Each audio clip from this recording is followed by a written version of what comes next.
Good afternoon, or good day to you, good time zone, whenever this may find you. My name is Faith Jacobs, and welcome to the official video, one that's not so chaotic, about the release of Faithfully Yours, Mozart. So, what is Faithfully Yours, Mozart?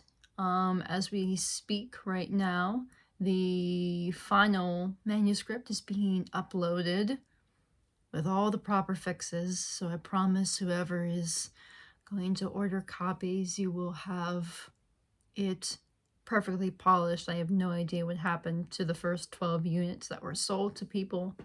For that I apologize. I thought I had fixed everything, but you know, mistakes happen. We're only human.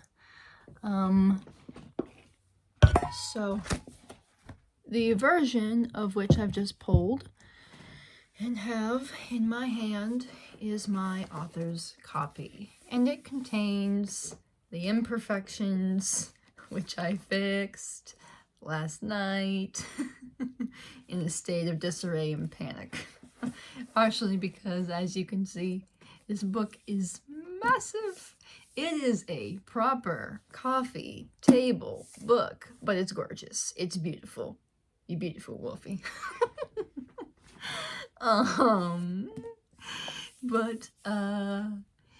So what is Faithfully Yours, Mozart? Well, for the last 12 months, as I mentioned in a previous 12 to 13 months in the previous video of mine, I had been stuck in a writer's rut. And I went through that whole spiel of feeling like a failure and feeling that most of my novels and books and stories and all these things and scripts and audio drama productions and all these things I had done felt like complete and utter failures. And I felt as if I couldn't break through, and I felt as if I couldn't get an audience, and I felt as if nothing was ever going to happen how I wanted it to. I was feeling so defeated.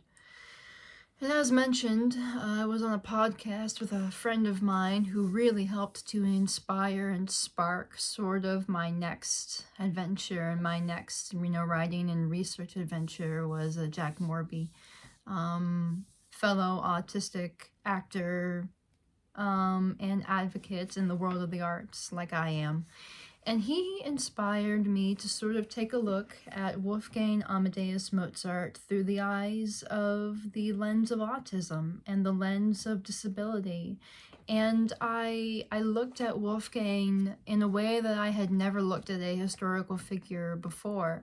There are plenty of historical figures out there who had disabilities. For example, James Madison, I believe, suffered with petit mal seizures. He suffered absence seizures. Thomas Jefferson was alleged to be on the spectrum as well, and I've considered exploring Thomas Jefferson from the eyes of disability. There are those that say that Alan Turing was also possibly, on top of being gay, he was also probably on the autism spectrum. There are those who are on the spectrum that really relate to Alan Turing in that way. And,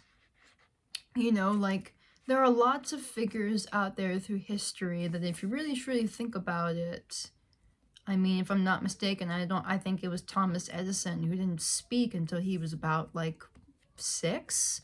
There are people throughout history who we see very autistic traits or disabled traits in, and we wonder why society keeps on looking at disabled individuals when it wasn't normal individuals who built the world that we are living in.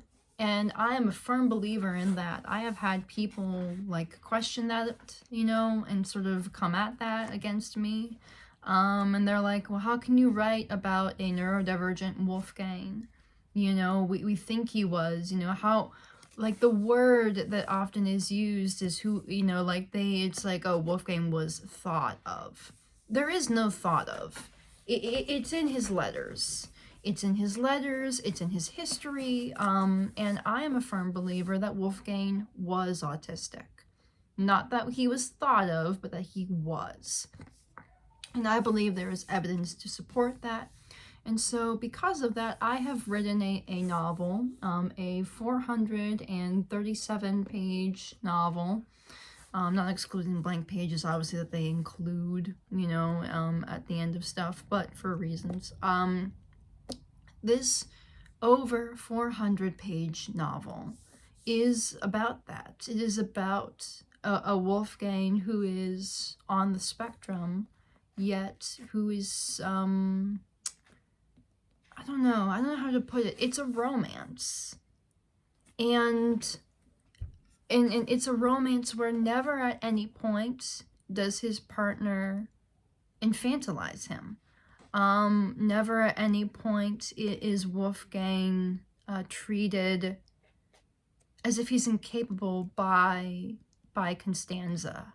She cares for him, but she champions him. And throughout this series, because this is not just a one-book series, there is a sequel coming next spring, and there are at least 4 other books in the works for this series that will be coming as well, on top of, right now, 2 prequels. One that specifically focuses on Wolfgang as a child, and one that focuses on his relationship to the Weber family in 1777. So this is a whole series that specifically is looking at Wolfgang and those around him through the eyes of disability, mental health, chronic illness, and other difficulties that were misunderstood in the era that Wolfgang lived in. You know, if you read his letters, there are just things in these letters that point to Wolfgang having social misunderstandings, and there are things in his letters that point to Wolfgang sometimes taking things quite literally. And, you know, so rather than focusing just solely on like Wolfgang the genius, like most biopics and books and films and plays and all these things, you know, that have done in the past, I am more interested in looking at Wolfgang through the eyes of autism and disability. And if that's for you, if you are truly, honestly interested, then I would implore you that once the 72 hours have passed and the final manuscript is uploaded, if you would like to go and purchase this novel, please do. Because I think that it's time that we humanized Wolfgang, and I think it's time that we looked at Wolfgang through the eyes of empathy.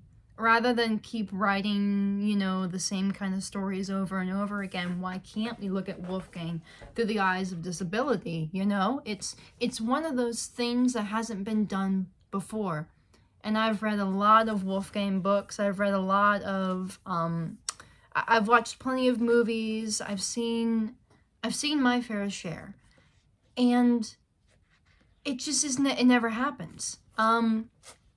The best way I would describe this is, if you like Cinderella 2015, if you enjoy Pride and Prejudice, if you enjoy almost things that are a little more fairy tale-ish, but like not in that Disney way, you know, if you enjoy such things, like if you enjoyed Queen Charlotte, for example, if you enjoyed Bridgerton, this is kind of Bridgerton for those of us who are disabled, but tamer.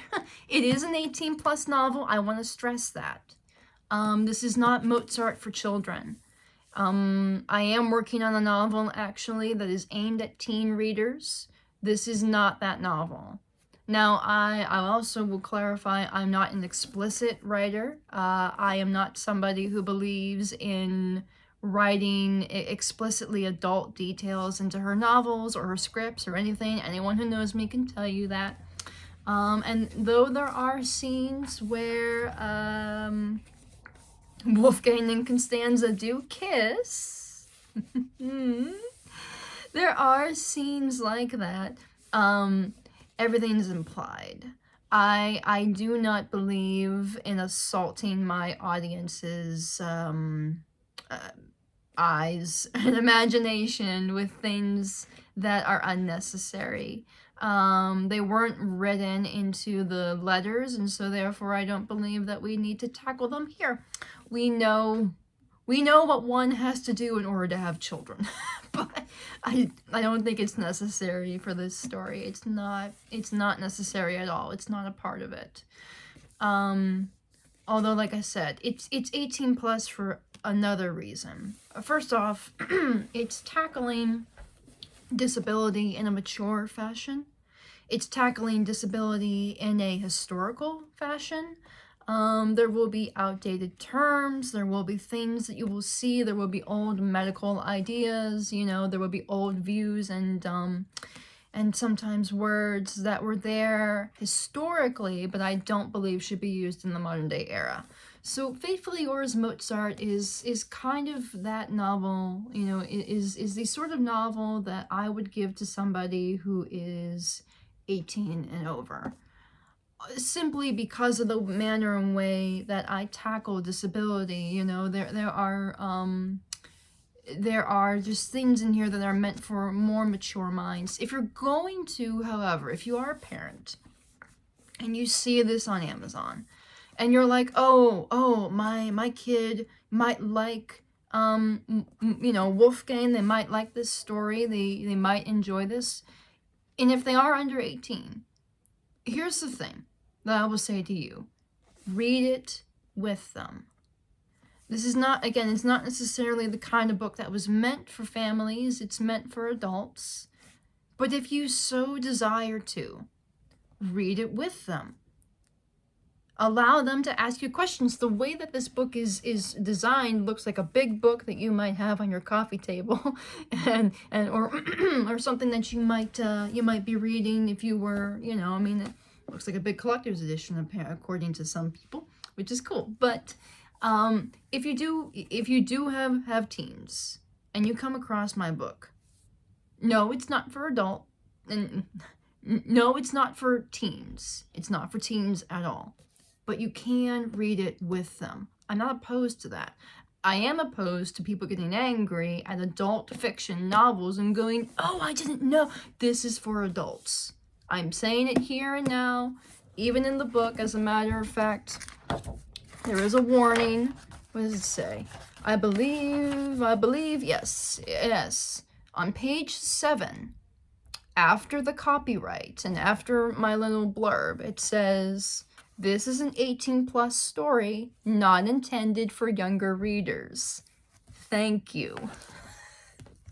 However, I am not opposed to somebody, you know, buying this and sitting down and enjoying it with their teen. Because, truthfully, reading through it again, it's not terrible. Like I said, I write, I have a moral limit as a writer. There are lines I don't cross. Scenes of an explicit adult nature are one of them. Now the series will get more mature, and it will get quite, I hate to use the word dark because that's not right. But there are subject matters, and there are things, there will be a warning, obviously. You know, I will always put, you know, do be forewarned that there will be this kind of content in there. Because I'm writing a very different kind of Wolfgang Amadeus Mozart and a very different kind of Constanza. But, so just kind of to tackle that, it's very much for adults. And as the series goes on, it very much remains for adults. But, as mentioned previous, I am working on a book called Wolfgang, Heart of a Dreamer. Right now, that's the working title. It could change in the future. But Wolfgang, Heart of a Dreamer is actually aimed at younger audiences. I would say maybe 12 to 14 at that. And it is meant to encourage and to inspire, you know, a younger generation to not be afraid to embrace their, you know, their own passions. So Wolfgang, Heart of a Dreamer will be that book. But Faithfully Yours, Mozart, The Courtship, and subsequent sequels related to this, including the sequel right now, Faithfully Yours, Mozart, Love's Enduring Symphony, which is coming out March 7th of 2025, is not for children. Not really. And I can link below and even do a video talking about wonderful books for children that introduce Mozart to a younger generation. There's a beautiful book. It's so sweet. It's called, the title is A Mouse Called Wolf, by the same person who wrote the book Babe. It's really sweet, and if you want to introduce your kids to Mozart in a way, by A Mouse Called Wolf. It's so adorable. I love it. I loved it as a kid, and it's probably one of my favorite books to this day. So there are ways to introduce your children to Mozart, your children and your teens. Eventually, from me, there will be a teen book, but right now I'm focusing on the adult series. But I can tell you right now that Wolfgang, Heart of a Dreamer is so fun and so light and funny and encouraging and inspired a little bit by Tangled. If you like the world of Tangled, it kind of has that feel to it. It's very much, but it's not written in a way that will make your children feel dumb. It doesn't talk down to them. But it will be a fun read. So be on the lookout in the future for that. I am working on so many things, particularly related to this, that I think will be encouraging. So once again, Faithfully Yours, Mozart. It's a beautiful book. It's bigger than expected because the manuscript was massive. But you know what? A day after the disaster yesterday for me, I'm honestly learning that I love it. I really do. I do love this. I am proud of this. I was shocked. I won't lie when I saw the size come out of the Amazon box. But I do love it. I really do. And it's important and it's precious, and I think it matters. I think it matters that young adults, those specifically 18 and older, have somebody out there who they can say, oh, I see myself in Wolfgang. Or if you have people on the spectrum, of disability who are feeling down about themselves, isn't it wonderful? Wouldn't it be wonderful to entertain the idea that there is somebody in history who struggled like we did? Who didn't always understand when people were against him and why, and he was frustrated, and yet he still kept going, and by his side was a woman who loved him enough to champion him, not to be angry with him like most portrayals of their love story show. She wasn't angry with Wolfgang. There was never any anger towards Mozart from Constanza. The beauties of this take that I'm doing on Wolfgang and Constanza is that they were completely and utterly devoted to each other. And I hope as this series goes along and as more books of mine from this series come out, that it's loved and cherished and championed, and even if it has its flaws and its quirks and its trials, I hope moving forward that you'll all be able to champion it as much as I've been trying to champion them for the last year and a half. Anyway, that's all I have to say.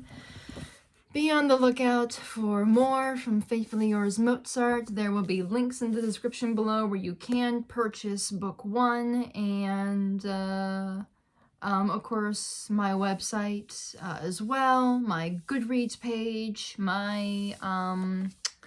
I have so many places where I am promoting this. There will be a book trailer coming soon, I think, end of next week, maybe, for the holidays. And here's the good thing. This book was actually written around Christmas time. in 2022. So if you want to purchase it, you know, before Christmas, go ahead and do so. But if you want to purchase it after Christmas, it can honestly be read at any time, you know. Its sequel is more of a spring book, so it will be coming out in the springtime, but this is the kind of series that you could read in the winter and cozy up with, or you could read in the springtime, the summertime, you know. It might be a little too big to carry on like a train or take on, you know, like a long ride somewhere. I apologize for that, but if you want to display it on your coffee table, you can. And this cover was designed by me. I will say this much. I'm fully independent. I am the editor, I am the writer, I am the creative head behind everything to do with Faithfully Yours, Mozart. And I'm also a neurodivergent writer. And this book here is my hard work. It's all mine. Nobody helped me with this. It was just me. And it will remain me because I am a believer in doing things yourself. And I intend to do all of this myself. Even if I make mistakes along the way, but that's what being human is about. Anyway, thank you for listening. I'm Faith Jacobs. And of course, say hello, little Wolfie. Not sponsored, but I will plug where I got this because it is so cute before I go. Look at him, he's so cute. And he plays music. He's a wind-up doll. Unemployed Philosophers Guild. 25 bucks USD. Highly recommend. He's really cute. If you love Wolfgang or you know anybody in your life who loves Mozart, he is adorable. And I love him so much, and he goes very well with the book. Doesn't he? Doesn't he? He's very happy. You like...